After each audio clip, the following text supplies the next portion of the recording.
জল খাই দাও। বসে না, একটু বসে না, একটু এখানে বসে না, আবার ঠিক হয়ে যাবে। আরে তোমার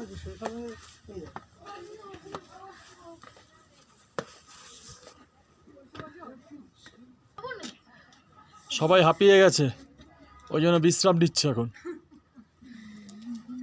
সমুদ্রতল থেকে প্রায় আমরা 14,000 ফিট উঁচুতে আছি। এমনিতেই শ্বাসকষ্ট হয়েছে, তারপরে গতকাল তো পুরো রেস্ট নিয়েছি।